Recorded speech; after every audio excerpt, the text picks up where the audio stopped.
company called Team Oxy, which is an event company that does the Kings of Cali, Super Smash Sunday series, a lot of the bigger events you see in Southern California. Eventually, Twitch came up and said they wanted to hire some people for Smash, and I love Twitch, so I applied for the position, and now I mostly help with that, try to organize things for the Smash community in any way I can. Also, I commentate and stuff, if you guys have watched any of that. But yeah, that's me. Alright, thank you. GimR. You're up. What's up, guys? My name is Calvin Lofton, also known as GimR. I am the owner, co-founder of VG Bootcamp, which is the largest Super Smash Bros. Live stream. When did you start? You said you were 14. What year was that? 2004. 2004? Yeah. So you got me by a year. All right. Okay. I was watching Smash in 2004, but I didn't get into the community in 2005. We're actually from the same region originally. You're in Cali now because you're a traitor, but I fanboyed all over Chew, Chillin', Asin when I was in high school, and then I finally went to a tournament called C3 with my brother. My tag back then was I'm the Truth. Really?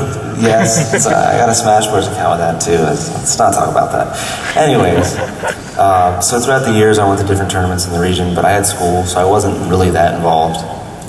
And then I'm like a lab monster, so when Brawl came out, I started making guides, and I was really into it.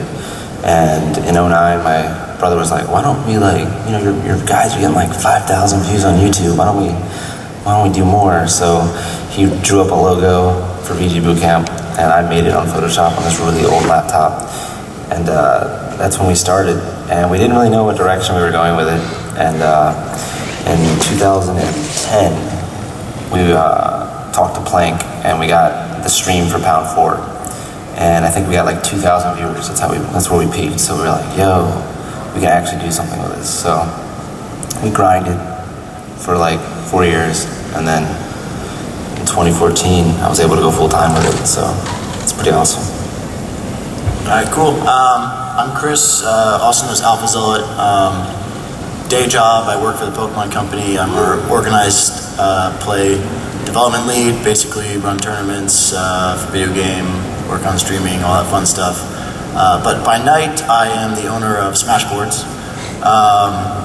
So I've grown quite a bit in the Smash community. I started in 2003, and like everyone, wanted to be a player, but fell more into the organizer and writing type roles.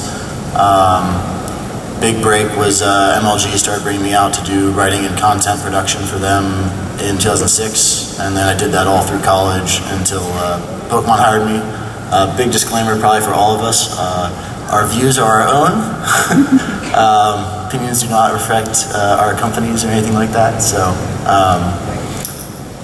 disclaimer. I think that's it for me. D1? How's it going, guys? My name is D1. I am goodness gracious, I'm nervous. Smash Bros. Partnership Specialist. Basically, I work with the Crimson Blur. Us together try our best to help bolster the growth of the Smash Brothers community. And I started in late 2004 as a lurker. I'd say about 2005, February was my first ever tournament. And ever since then, I've been traveling along the East Coast to numerous events just to see what the Smash community was all about. I remember when I first started off in the FGC, I felt like at that time the community was a little too rough for me, and when I joined Smash, it kind of felt like I fit in with everybody there. So I decided to stick with that community more, and I must say it's been an amazing ride so far, all the way up to 2009. That's when I decided to not become a competitor as much and focus on helping grow my scene locally. And I also not only helped organize events in New York City, but I even commentated alongside Prague, who you guys probably know pretty well. We commentated together for many years up until I'd say 2014, and we've had numerous opportunities together. You probably saw us at E3, the 2014 Smash Invitational, EVO, Apex, numerous events worldwide. And I think in February 2015, I finally had the opportunity to get hired by Twitch to work along with Crimson Blur to do what we can to leverage our popularity to help the Smash Brothers scene. So So before we hop into other things, most of you are probably very familiar with Smash. Who here knew about the Smash community though before 2013? Okay, about 2/3 of you. So who here joined since 2013? Okay, small amount. This will be a brief history of Smash, as brief as you can make a 15-year plus history now. Obviously, all got started Smash 64, 99. Smash Boards launched in 2000, and that was basically the big hub, main hub until general social media came about in 2010, 2011. Melee 2001, there were no tournaments when that came out. First tournament started getting posted 2002, 2003. If you don't know it, the big thing everyone should know as your history of a Smasher is the series Tournament Go. That's the series that Ken won TG5, Asin won TG6. If you watch the Smash doc, there should be some familiar names. First 100+ man tournament there, run by a guy named Matt Deasy. Matt Deasy's now the director of esports and streaming over at Capcom. Works on the Capcom Pro Tour. 2005, 2006, start of the MLG Golden Years, or the Smash Golden Years. There's a guy in our audience right now, M3D. Stand up, say hello. He actually ran Melee at MLG 2004, 2005. Kind of handed the reins to JV. Who's heard of JV stocking? JV3 stock, JV. So he handed the reins to JV, mid 2006. So that was Melee.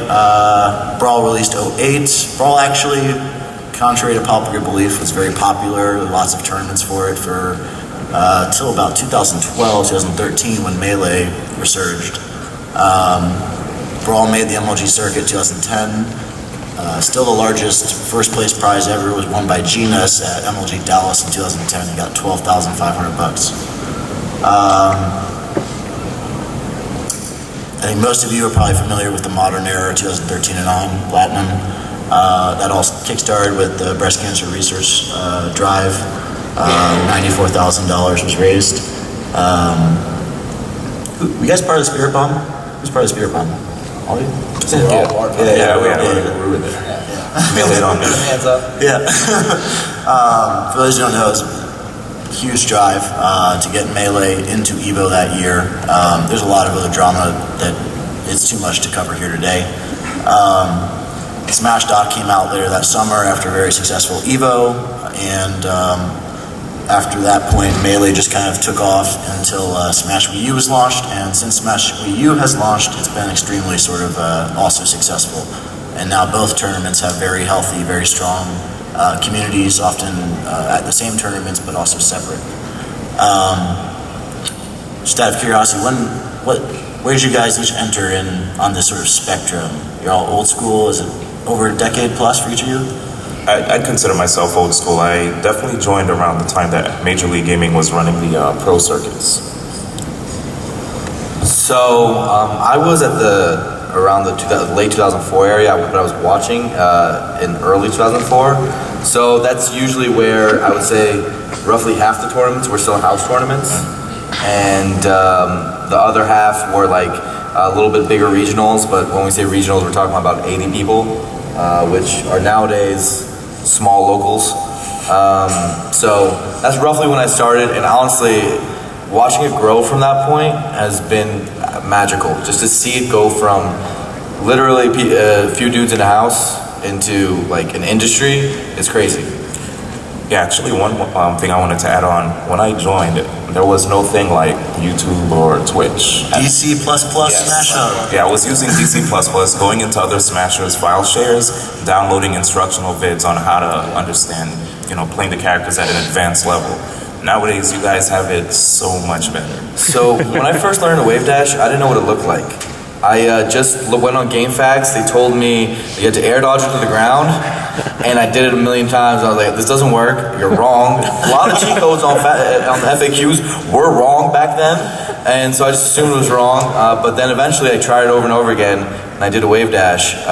But back then, a lot of those advanced techniques that we all talk about, people didn't know what it looked like. Their videos weren't out there. We didn't have, hubs for videos. We just kind of winged it and did a lot by text. A lot of it was posts, and that's why Smashboards was so important, especially in that early era, to get us to where we are today. Yeah, I had to learn all my ATs from Smashboards threads, which is kind of hard when the game is complicated as Melee, but I found out about the scene. I don't know how I found the video, because YouTube wasn't around, but I saw Shine Blind, and I had no idea how he was doing any of it. I was like, how is he moving across the stage like that? And I saw the wave dash, blah, blah, blah.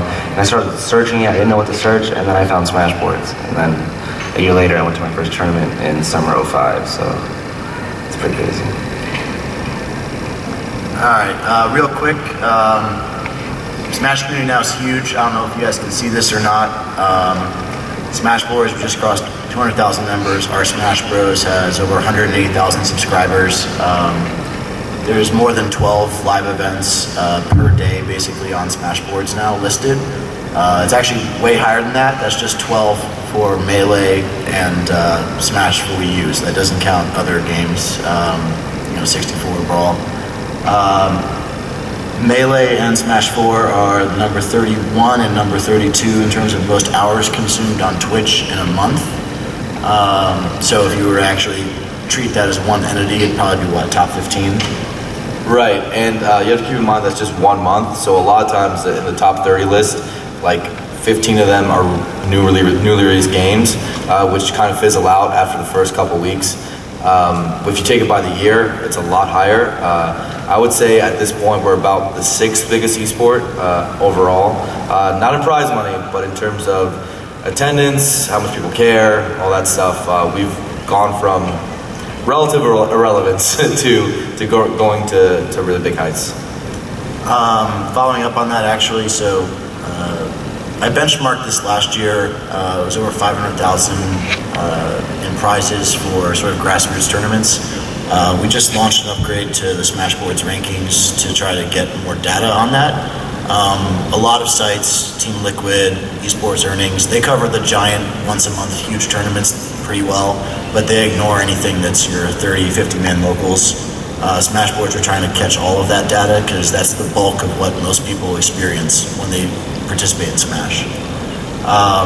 And to that point, the data we have from January through July of this year is astronomical.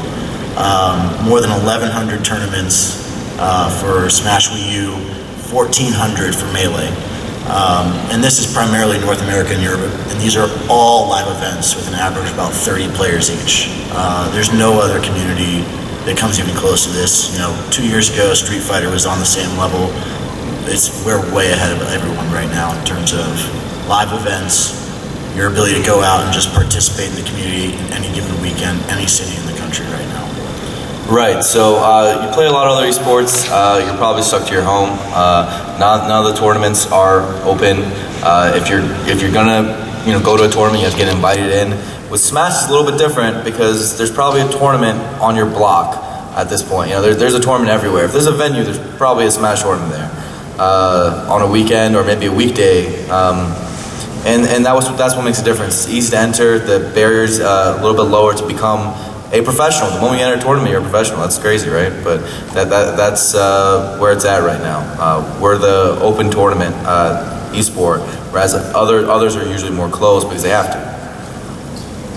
So this is a good point. I'm going to roll into the next. So here's our general topic. From this point forward, I'll read sort of a question or a topic, and we'll move down our line here with GimR talking last because he's scared. Call-outs. So the first one is just in general, and I know we're talking to a pretty experienced audience, so we should probably keep that in mind that they have a general idea of things. But how does the Smash community work? We'll talk about how can you find success? What can you do to stream, event, commentate? We'll cover all of those topics hopefully in the next 40 minutes here. To kick it off, sort of just in general, because all of those topics I just mentioned basically revolve on the fabric of the community. So in each of our opinions, sort of, how does the community work? And then we'll go to the next couple of questions. From my personal experience, by the way, the community is all about sort of the personal connections, because it's all live event based. Who here, most of you have been to Smash tournaments, it sounds like. Do you go with a friend usually? Yes, see some nodding. Do you meet new people? Yep. So there's a lot of communities that lack that, or like, you only travel, Dota had their international, right? Great event, extremely well produced, but your day-to-day interactions with Dota players is usually online, right? If you're gonna play Smash, is it online now, or is it, in person? With Smash 4, obviously it's a bit of a mix, but for me, the community works on these live personal interactions, and it's self-sustaining. Everyone's paying, the organizer has to make money, so, and that's kind of the base fabric. What do you think, D1? Yeah, whenever I come out to these events, what I love the most, above just watching the players go against each other, is the social interactions between players, right? Everybody, I always ask them, what do they look forward to the most whenever they come out to these events? And my personal answer is just hanging out with all the people there. It's way more intimate experience than any other community, like AlphaZealot mentioned earlier. You get to make new friends from all around the world of different backgrounds, all different persuasions, yet still we're all under one umbrella just because we like Smash Brothers. And I'll be honest too, back then I was really religious, and my parents weren't open to me being friends with people of different persuasions because of religious, you know how certain religions, that's how they are. Like if a person, I had a friend, a really close friend of mine, Reno, basically, there's Reno, how's it going? So basically, my parents are devout Christians, and they aren't too open to homosexuals, and regardless of this, when I joined the Smash community, I was like, wow, how am I gonna be able to overcome this hurdle? But then after I met Reno, I realized, you know what? I don't know why, they're discriminating. After joining the Smash community, I realized there's no reason for me to discriminate against anyone, no matter what kind of differences they have. And I'm so happy that I did join the Smash community, because I'm now a more open-minded individual, and I make sure that even in my casting, that I try to be more inclusive to everybody and not, discriminate. Yeah. So, that's all.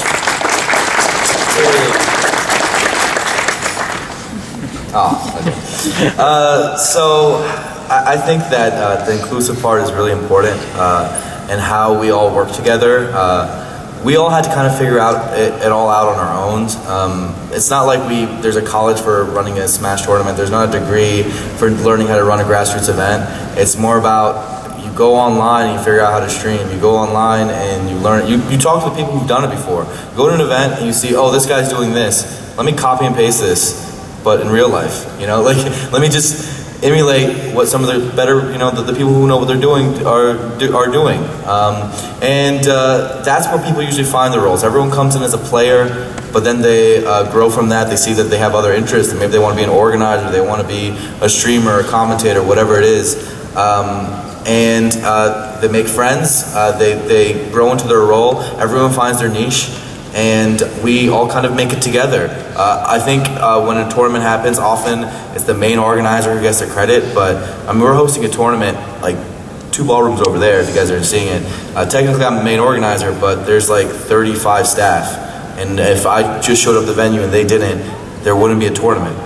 So everyone, it's really a team effort, and we need everyone to do every little thing. And honestly, we had people that were working our event that it was their first time working an event, and we just want to give them a shot. We were like, hey, man the registration desk, run this pool, let me teach you how to do it, and then I guarantee you maybe they'll do it again at another event, and they'll be a little bit better at it. And that's basically the core of how it works, is trial by fire, and get a lot of tutelage, a lot of TOs taking other TOs under their wing, a lot of commentators taking other commentators under their wing, and slowly growing from that, and learning as we go. There we go. back to AZ and D1's point about how we're all family. It's really interesting because as the community grows and gets bigger, you know, everything's getting more professional, but those connections are still there. And it's just funny because, like, you know, I come to this event, I have to work 8 to 12 hour shift.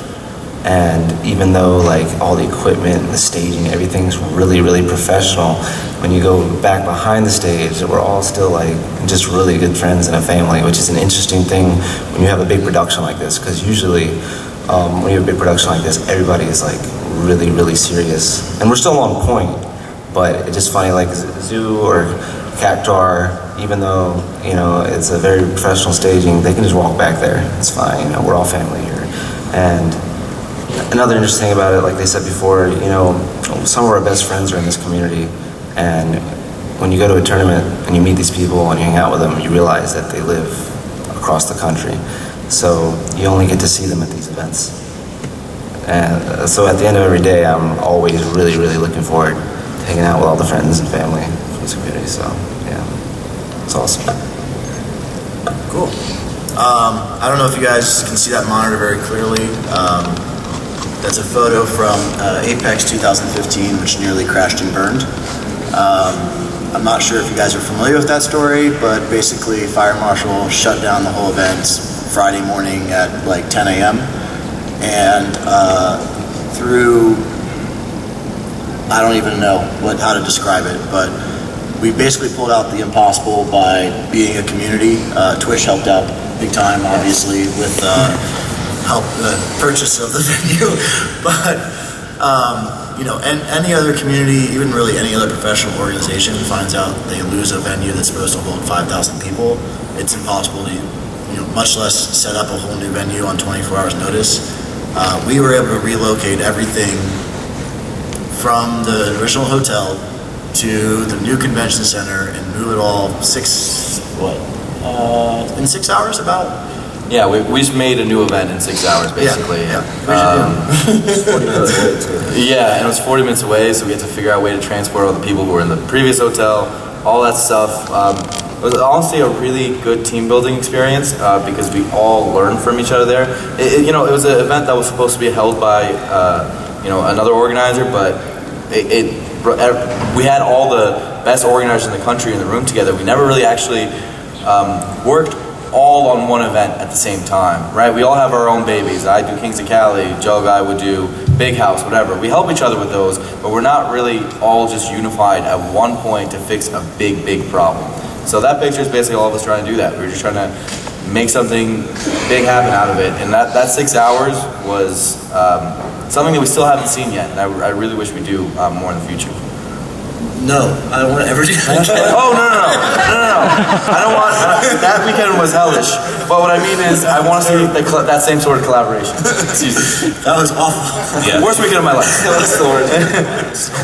There were people from all over the world that came for this event, and when we saw what was going down, like, people started panicking. They were like, this is it. It's like Armageddon, end of the world. How are we gonna make it out of this alive? But everybody put their heads together, and just like we all said, we're a community. We had all the best TOs in-house. I made sure to also assist with social media to let everybody know that we were moving to a new venue, and like it blew up immediately, and everybody knew, like, okay, we have a new venue. The tournament is still on, so we'll continue. Yeah, we had this crazy war room where we were all just talking back and forth, and it was like a mix of, like, there was some yelling, there's some people like trying to make things happen, there's some people crying in the corner. It was an insane time, but you know, you look back at it, you're like, oh, I'm kind of proud of it actually. You know, I'm proud that we are able to make something happen there, and at least, you know, we got an event and a show going for it. Another reason I think that we're so successful is because of the love of the game. Smashers love their game so much that they'll do anything for it to succeed. And Smash would not have made it this far if we didn't love the game. Like, so many people have done so much for nothing to get the game this far. I just wanted to put that out. Like, Smash is amazing. All right, you mentioned success, so like this is, if you can see this photo, this is a crazy photo in itself. Everyone to my right basically got to meet Mr. Sakurai, or Sakurai's son, I don't know what to say. Sakura-san. Cool. That's unthinkable 3 years ago. Really, that was unthinkable 2 years ago-ish. Honestly, at the event we met him, it was unthinkable. We didn't think it was gonna happen. I still think it's unthinkable. So, just to like lead into this one. All right, and we'll get to you. So, everyone here, you always have to find your personal success. So let's just go down the line and talk. What is success, and for you, how'd you find it? And what would be some advice to finding success for Smash? You want? I'd say how I managed to find success in Smash How'd you get hired by Twitch, right? well, even prior to that, I was going to touch on actually being able to get Nintendo to acknowledge us, because I was one of the first guys that actually reached out to a Nintendo employee to allow us to get all these opportunities that we have today. So I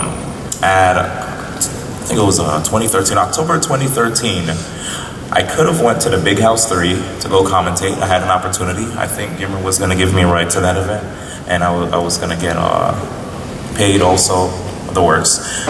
I turned that down and said, instead I will go to New York City Comic Con to network and try to see if I can get sponsors for Apex 2014. And out of nowhere, I managed to run into a Nintendo employee there. And ever since then, we were in talks for quite some time leading up to the E3 2014 Invitational. So I always ask myself, if I didn't muster up the courage to go and talk to that employee at the event, would we have had that opportunity today? You may never know, because sometimes people, whenever they think about an opportunity, they'll go, oh, you know what, it'll never happen. Maybe I won't, step forward and actually try. But it's better to try, because then you'll have a 1% chance of something happening, rather than a 0% chance where you just don't try at all. So I'm really happy that now, looking at where we're at in 2015, it's better now that we have that acknowledgement from the company, and we're still working on, basically making that relationship with the Smash community and our, parent company, our company's Twitch, but our relationship with Nintendo better. Right, so all this time, basically, we're talking about 15 years here. There was no developer support. In fact, I would call it more of a developer blockage. Some of our events were shut down because the developer didn't want it to be us to do it. They interfered more than helped. Lately, that tide's been turning because we've become big enough to make it worth their while, maybe. I don't know. But we're trying to make that relationship stronger and stronger, because at the end of the day, they are the intellectual property holders, and we're trying to make it so that they get some benefit out of it too.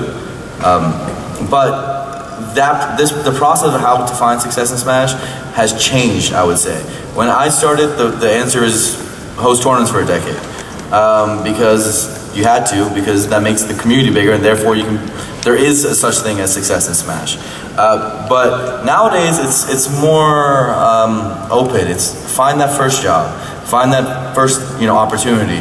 My big advice that I try to give everyone is not to start as a main TO. Don't try to commentate top 8 your first time commentating, because you're probably going to do a bad job. Everyone does a bad job their first time. You don't want to see my first commentary. And realistically, people are going to see it and they're like, not going to put you on again. And similarly with TOing, if you're first time main TOing, even if it's a 40-man event, sounds easy, but if you mess up a few things or aren't experienced with a few things, 40-man events can be disasters too. So start small, start as an assistant, start as someone who does maybe the first round pools at a local for commentary, and with all these levels, right? And then build from there, and then eventually, I think now the process has been fast-tracked just because there is so many more opportunities and so many jobs that need to be filled, that success can be found that way. And it's really about finding what is your success to you. What job do you really like? What do you want to do in the community? Do you want to be a commentator, a voice of the game, to spread knowledge? Do you want to be a writer? Do you want to make a website? Do you want to make some resources? Are you an organizer? Or are you a player? Do you just want to be the best? Be the best. But figuring that out is really important. Finding yourself, finding what you like. is pretty vital to knowing how to find success. I'd say before I can answer how can I find success, you have to personally ask yourself what success is to you. What does that mean to you? Are you trying to eventually make 6 figures off Smash? If that's what you deem as success, I'd say wait a couple years. But yeah, because if I'm being 100% honest, 5 years ago when I started VG Bootcamp, I always told people one day it's going to be huge. But in all reality, I just wanted to go to these events, see the people that I loved, my friends, my family. And I mean, I worked really hard with VG Bootcamp, but to me, success were these connections that I was making at the time. And then eventually, it started snowballing, and I saw the light at the end of the tunnel, and VG Bootcamp became a success.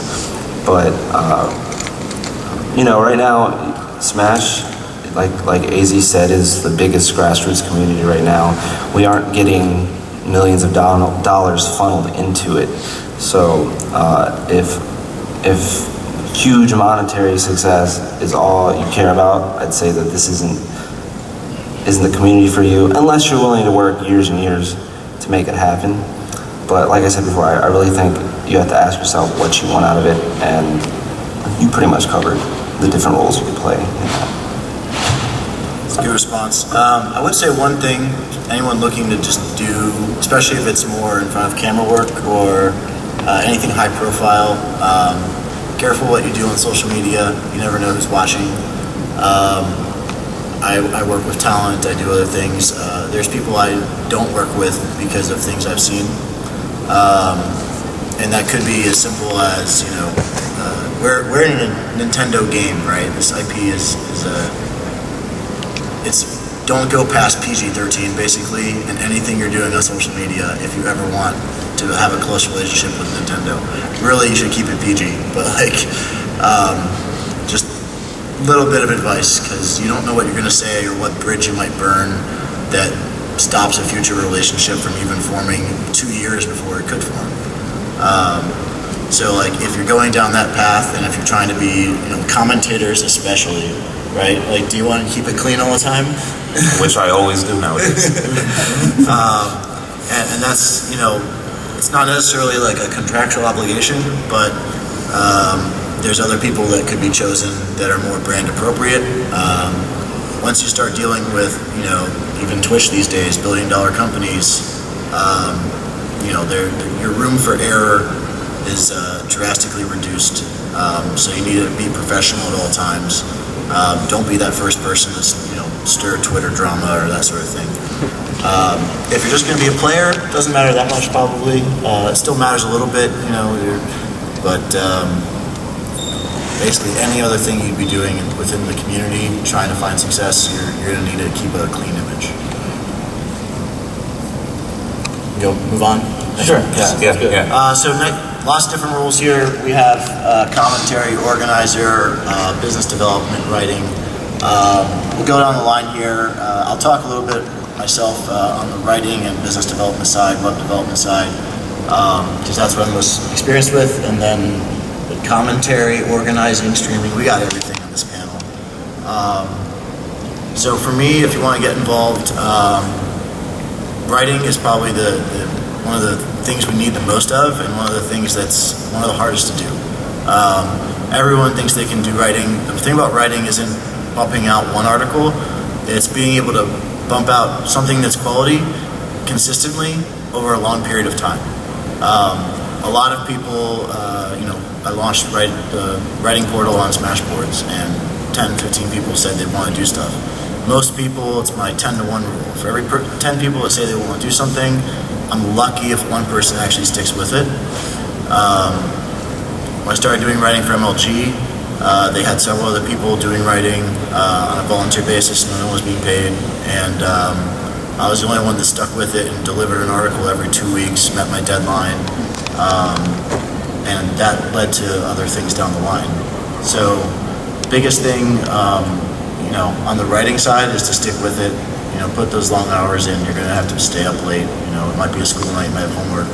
You know, put real life first, but be aware that it's more than just pumping out that first awesome thing. You have to stick with it.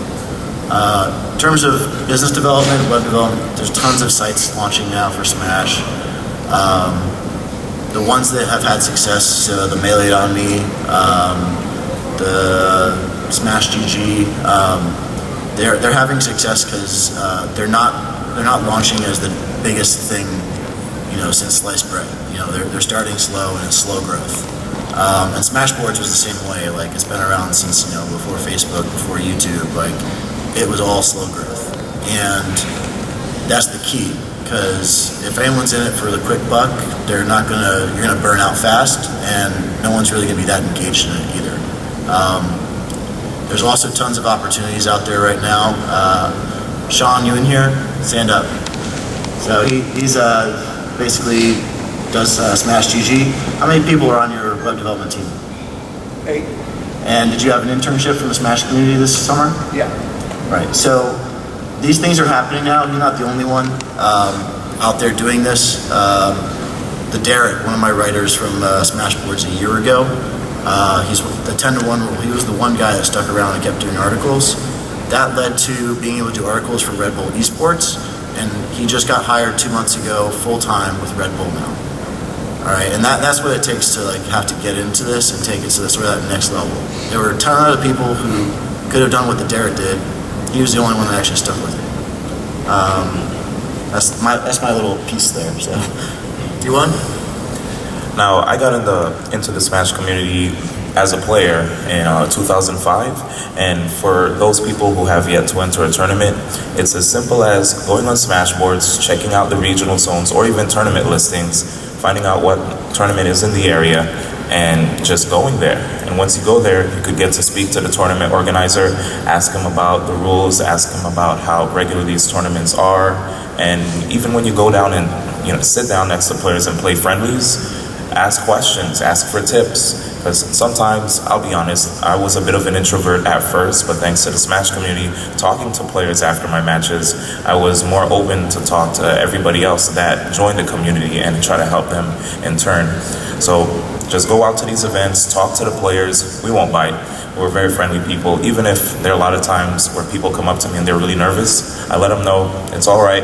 Ask me anything you want to ask, because I used to play as well. Now, after I guess around 2009, I started organizing. So what happened was in New York City, we lost our best venue in Manhattan. And Manhattan's like a central location for New York City, right? That's where we usually hosted our tournaments. This was at Web2 Zone. And the moment that venue shut down, we had to find a new venue quick, or New York City Smash was gonna die. So I took it upon myself to find a venue. This was in Brooklyn, not necessarily in Manhattan, but regardless, once I found the venue, since I had already a big network of friends on Facebook, I made sure to just tell all my friends, like, hey, either via text, Facebook, Smashboards, just everywhere. I would let them know that a tournament is happening. Feel free to come through. It's going to be within a month, or maybe if I got the information 2 months prior, promote it within you just promote it the moment you get all the information, all the details finalized, basically. So from there, once people come to your event, make sure you talk to them too. Ask them how did they know about the event. That way you can improve at advertising your event too. And I think one of the trickiest things was that I didn't own all the equipment, but we'll touch on that later, because I think that's on another slide. From there, after I realized there were other people in our region that started to step up to the challenge to also help run events, I decided to focus more on commentary, because I commentated also at the events that I helped run, since a lot of people were interested in helping run the event alongside with me. I decided to also help commentate on the side. So me and Prague, we commentated for quite some time. It wasn't too clean in the beginning, but the more we kept doing commentary, the more we realized it's probably best to focus on being more accessible with our casting, so people actually understand what's going on, lessen the inside jokes, and try to, of course, keep it clean. I don't know if you guys ever seen my casting, Zenith 2012. GR Smash loves to show that clip where I'm talking about PP popping off over and over again. And yeah, I didn't say the best word there at that time, but it was a hype moment. Nowadays, thanks to me actually cleaning up my casting, it allowed to open up for me to get more opportunities in the scene to increase the visibility of the Smash community. Things like me being able to go to E3, Nintendo World Championships, even Pokemon World Championships, and so on. Whenever people see me and they hear about the Smash community, that brings more eyes towards the scene. People will wonder, hey, how do I join the scene? And if they see me, a lot of people actually come up to me and say, thanks to my casting, they've joined the scene. So that's why I continue to keep doing what I do. And I believe that's, oh yeah, the last thing I also did when it came to being involved in the Smash scene was streaming. In 2014, on my birthday, I got laid off as a research analyst. And once that happened, I was like, okay, balls to the wall, I just have to figure out a way to make this happen and, and just survive. So I immediately got involved in Twitch. I realized in New York City there wasn't really a main guy that was pumping out content for New York City at the time. So that's when I started reaching out to other streamers, figuring out ideas on how to get more eyes on the New York City community. And I did a lot of home streams. I even went out to one of the Nebulouses and broadcasted the tournament there. Did whatever I can to basically show people that New York City actually matters.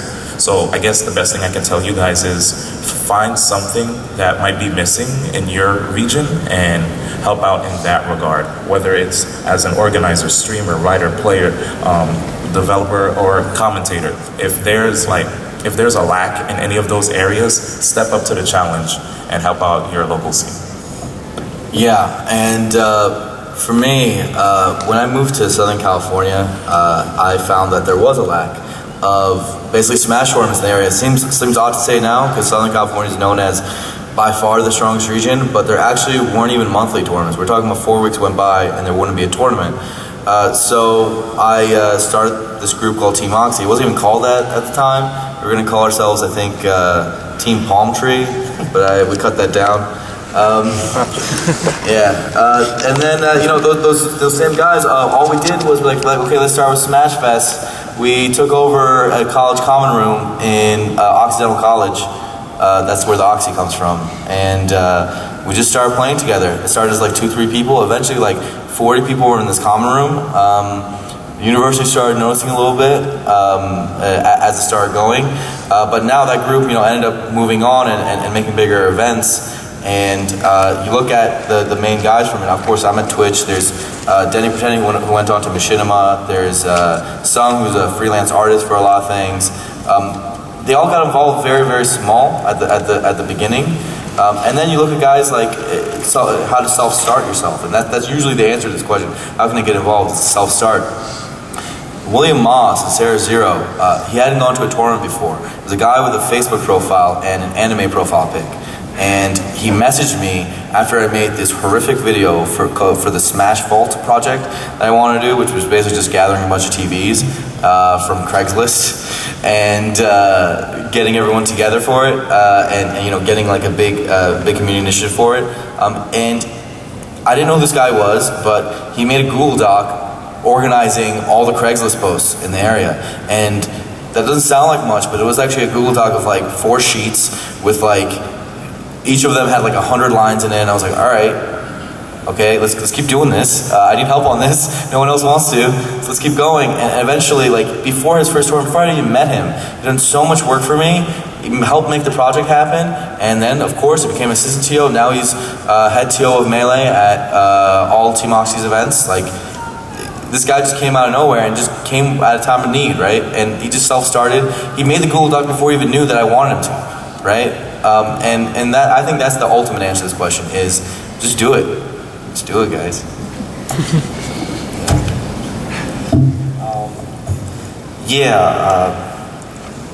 A lot of regions start, like every region starts out as nothing.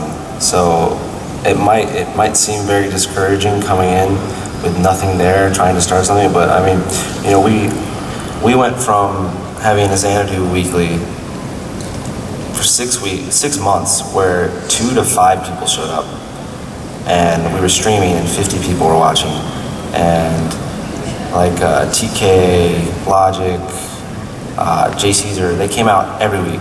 TK commentated 4 hours for Project M friendlies, like that was it for 6 months. And then people started coming more and more, and then summer 2014, so over a year after we started, we had like events with 50 to 70 people. It was just unheard of for a weekly event to have that.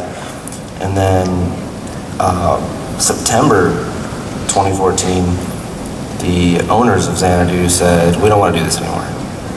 And they gave me a week to take over the LLC and the building and everything.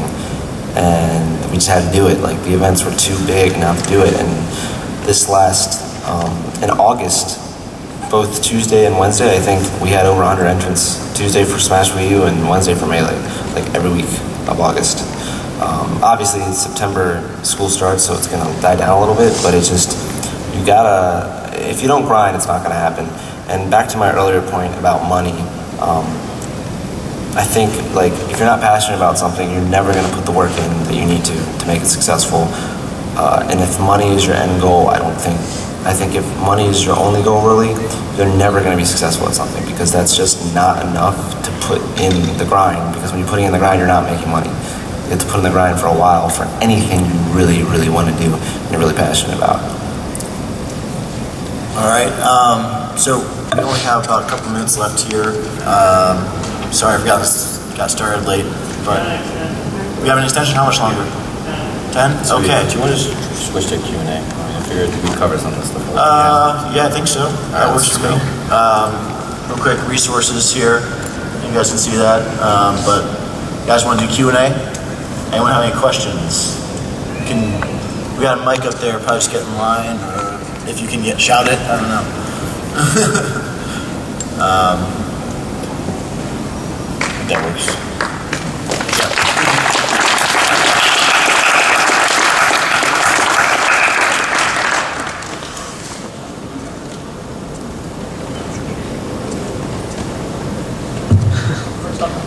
I'm sorry.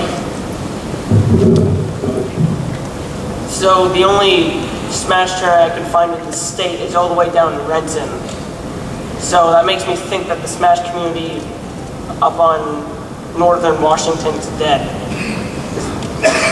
So is there anything that I could do about that? How old are you? 13. Ooh, so first tournament I ran, I was 15. Yours? 14, got you. So, are you in high school yet? No, we run like K through 12. It's weird.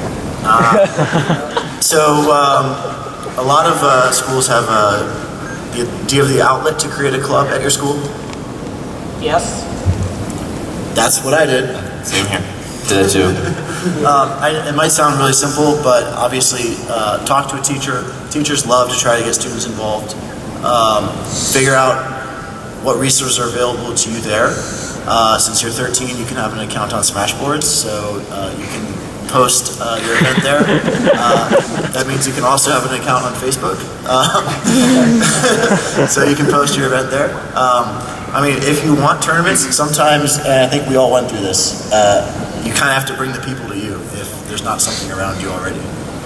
Right. Another good resource is go on SSB Wiki, and there is a like little bar, I think at the top under resources, which is like regional Facebook groups. I guarantee you there is people playing Super Smash Brothers in your area. I guarantee you this because there's people playing Super Smash Brothers in every area at this point. So just go and find your regional group. There's like 5 Facebook groups for Washington alone, I think, 5, 6.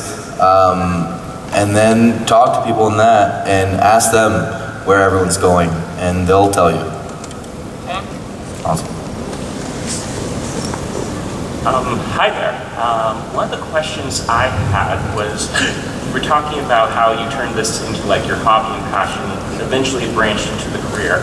Where do you think was some of your points where I think I can run with a career with this? Because I know one of you said you started as a research analyst, you were laid off, and that you just started running into a hobby with it. So can you share some of that? Well, basically, prior to even starting to stream on Twitch, I think on around 2013, I started getting opportunities to do commentary around the US.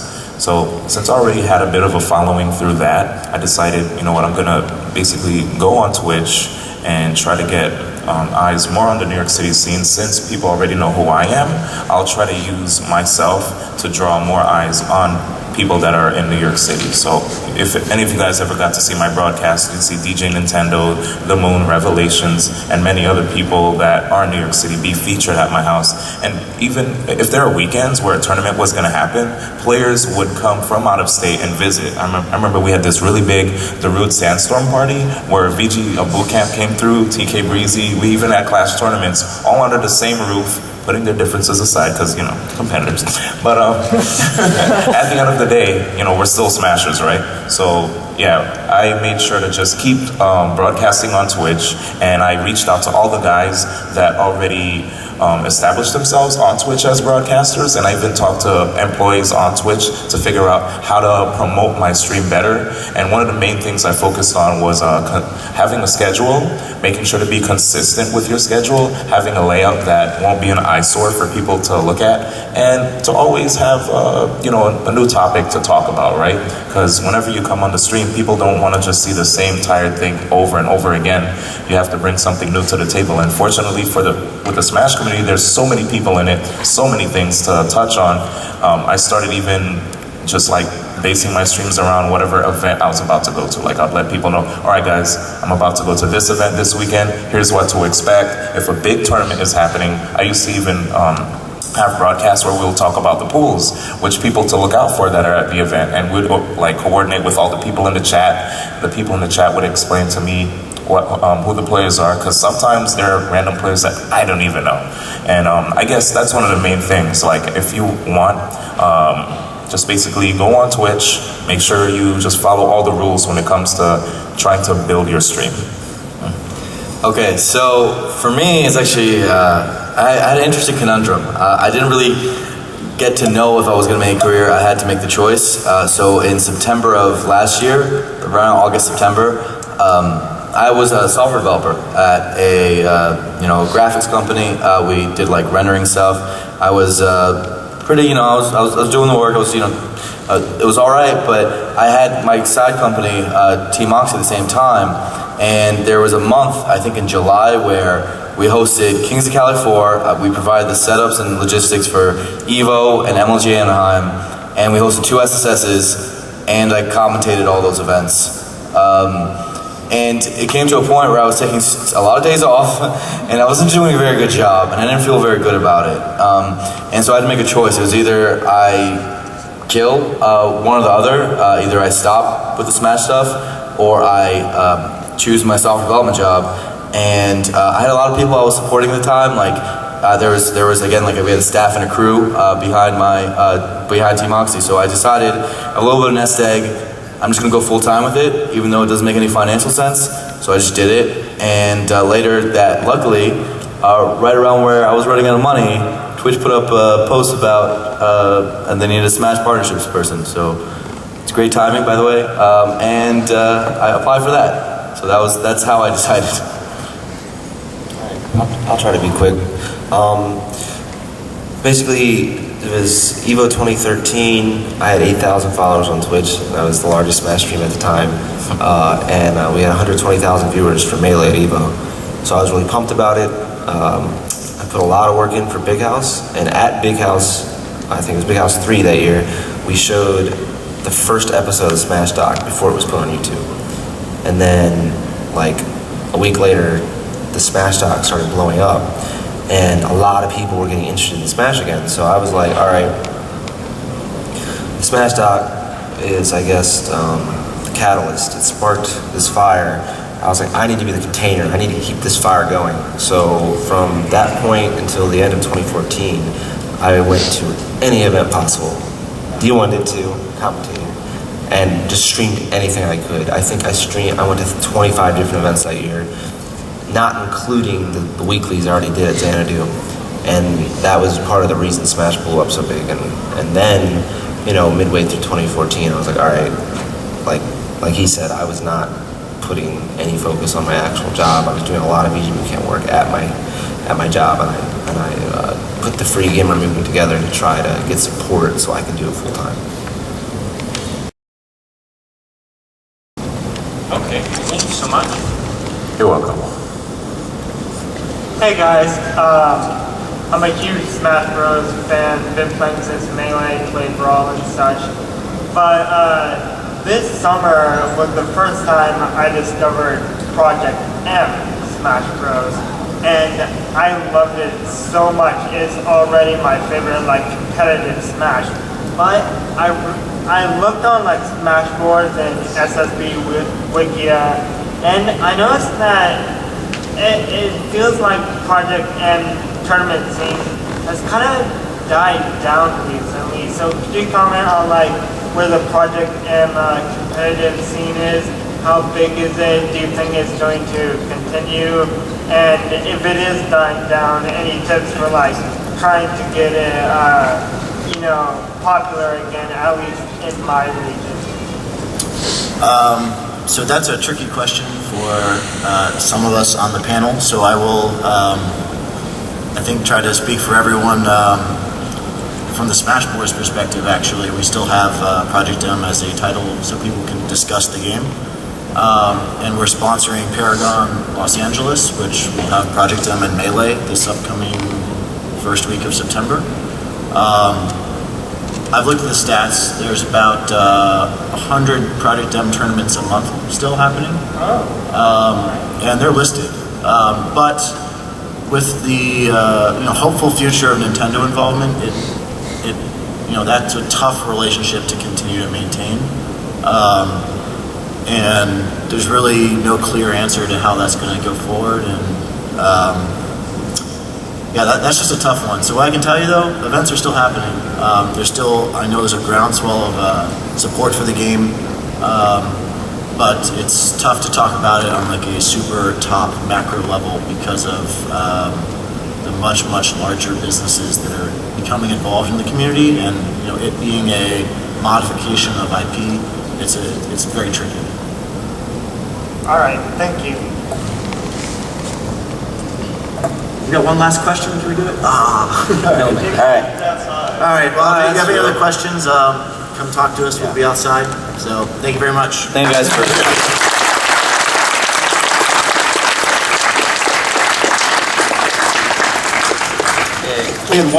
We have one quick announcement. Somebody left their water bottle out in the line. If that was you, meet one of the enforcers right outside the door and we'll get it back to you. Is that okay?